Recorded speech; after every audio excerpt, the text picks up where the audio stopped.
दीपक जी, ये जो प्रश्न उठ रहा है कि एक तो सिलेक्टिव कार्रवाई की बात की जा रही है, लेकिन क्या ये जो तर्क है, सत्ता पक्ष का तर्क है कि विपक्ष में सारे भ्रष्ट हैं, लंबे समय तक कांग्रेस और जो दूसरे दल सत्ता में रहे हैं वो भ्रष्टाचार करते रहे हैं, और एक तरह से सीबीआई या ये एजेंसी या तो काम करने की उनको छूट नहीं थी, या फिर उन्हें दूसरे तरह से इस्तेमाल किया जा रहा था, इसलिए उस समय ये केसेस नहीं हुए। अब हो रहे हैं, अब इन्हें खुली छूट मिली है काम करने की, और इसलिए केस बन रहे हैं, और विपक्षी नेताओं के खिलाफ इसलिए ज्यादा बन रहे हैं क्योंकि वही भ्रष्टाचार है।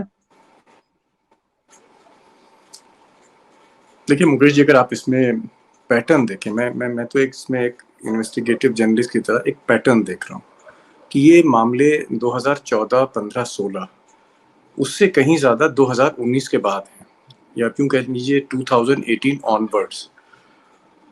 जो इंडियन एक्सप्रेस ने आज स्टोरी करी है, उस इंडियन एक्सप्रेस ने अपनी स्टोरी में वो फैक्ट्स दिए हैं, वो फिगर दिए हैं जो रजिस्टर्ड एफआईआर्स हैं, या ईडी जिसे ईसीआईआर कहती है, सीबीआई की एफआईआर्स, और आप यूं कह सकते हैं कि जो ईडी ने जो मामले दर्ज किए।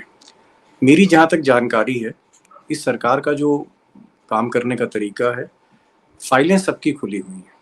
जैसे आप उत्तर प्रदेश देखेंगे, उत्तर प्रदेश में सबकी फाइल है, जो भी अपोजिशन है, लेकिन वहां पर सरकार को, अपोजिशन को फिलहाल एक्सप्लॉइट नहीं करना है, तो केसेस रजिस्टर नहीं हुए। केसेस वहां पर रजिस्टर हुए हैं जैसे कर्नाटक, मध्य प्रदेश, झारखंड और महाराष्ट्र।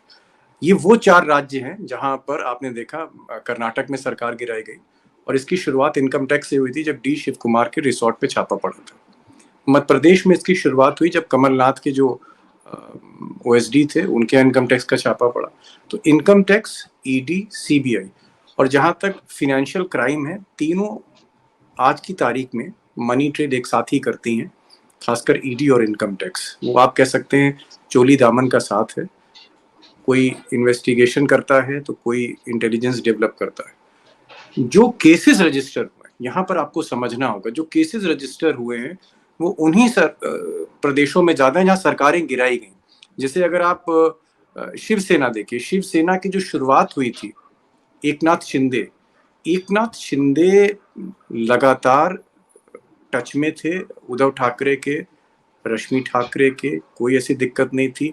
लेजिस्लेटिव काउंसिल का जो इलेक्शन था उसमें थोड़ी बहुत उनके मतभेद हुए थे, लेकिन जब उनके पीए को नोटिस दिया गया ईडी का, उसके बाद ही सारी चीजें हुई। और उसमें कम से कम 8 ऐसे विधायक थे जिनके यहाँ तो ईडी का केस था, या जिनके यहाँ इनकम टैक्स के छापे थे, या जिन पर सीबीआई के केसेस चल रहे थे। तो ज्यादातर उसमें बिल्डर हैं, प्रॉपर्टी डीलर्स हैं, और जिनके पास अनाप शनाप पैसा है। मैं ये कह रहा हूँ कि जो डिजाइन है वो क्या है, उसका मकसद क्या है। 2019 के बाद मुझे लगता है कि पॉलिटिकल स्पेस को कैप्चर करने के लिए, सरकार गिराने के लिए, जैसे अगर आप देखें कर्नाटक में कांग्रेस की सरकार जेडीएस की थी, मध्य प्रदेश में जो है कांग्रेस की सरकार थी, महाराष्ट्र में भी महाविकास अघाड़ी की थी, बीजेपी की फुटप्रिंट्स खत्म हो रहे थे। आप झारखंड देख लीजिए, और उत्तर प्रदेश के अलावा कहीं पर बीजेपी मेजोरिटी में नहीं थी।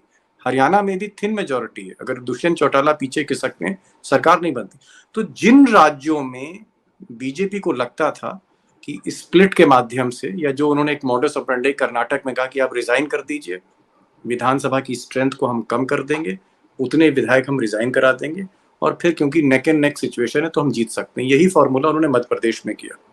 इतने लोगों को हम जो है इस्तीफा दिलाएंगे, हाउस की स्ट्रेंथ कम करेंगे, या फिर बाई इलेक्शन करा लेंगे। वो जो 22 तोड़े या कहीं पर 20 तोड़े, वो उन्होंने इनकम टैक्स और सीबीआई और ईडी की मदद दी।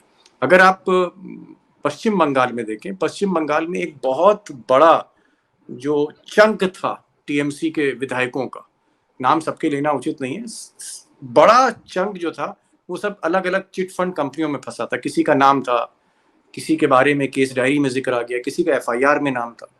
उन सबको उन्हीं ईडी और सीबीआई से डरा धमका के नोटिस भेज के, ज्यादातर जो विधायक जिन्होंने अपनी पार्टी छोड़ी है या स्प्लिट का साथ दिया है, उनके खिलाफ एफआईआर नहीं, उनको सिर्फ नोटिस पे काम हो गया है। कुल मिलाकर ये एक नया मॉडस ऑपरेंडाई है। इसको हम यूपीए से तुलना ना करें, वाजपेयी की सरकार से तुलना करें, 2019 के बाद सरकारों को गिराने में, नई सरकार को बनाने में, स्प्लिट कराने में, जैसे आप झारखंड का एक मामला देखिए, मैं इस मामले को क्योंकि ट्रेल कर रहा था, झारखंड में जो 3 विधायक थे जो कांग्रेस के थे, जो असम से पैसा लेके आ रहे थे, जिसको पश्चिम बंगाल की पुलिस ने पकड़ा था, उसमें 2 गाड़ियां थी, एक गाड़ी पकड़ी गई, दूसरी गाड़ी जिसमें कैश ज्यादा था वो पहले निकल गई थी। पीछे वाली गाड़ी में पुलिस ने गलती पश्चिम बंगाल की ये करी कि जिस गाड़ी में वो 3 विधायक बैठे थे उनके मोबाइल फोन का सर्विलेंस चल रहा था, तो पीछे वाली गाड़ी पकड़ी, आगे वाली गाड़ी जो कैश लेके असम से आ रही थी वो चली गई। फिर भी 48 लाख रुपए कैश पकड़ा गया, 3 विधायक पकड़े गए जो कन्विंसिंग रिप्लाई नहीं दे पाए, वहां पर ईडी नहीं पहुंची। ब्लैक मनी का केस था, पॉलिटिकल मनी का केस था।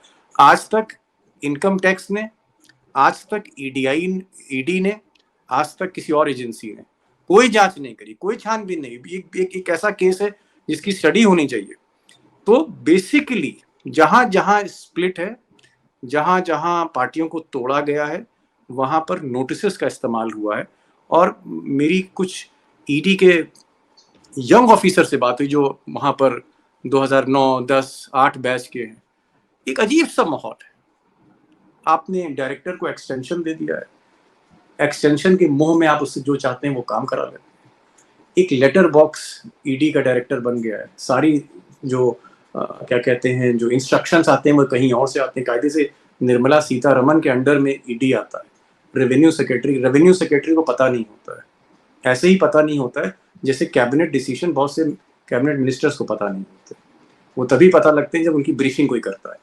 तो ये एक माहौल है, और इस माहौल में मुझे लगता है बीजेपी अनकॉन्स्टिट्यूशनली अपने फुटप्रिंट्स को, पॉलिटिकल फुटप्रिंट्स को बढ़ाने के लिए, जैसे ईडी और सीबीआई की मदद से अगर आप भारत का राजनीतिक मानचित्र देखेंगे तो वो बदल गया है। महाराष्ट्र में आज भगवा है, कर्नाटक में भगवा है, मध्य प्रदेश में भगवा है, चेंज कर दिया कलर।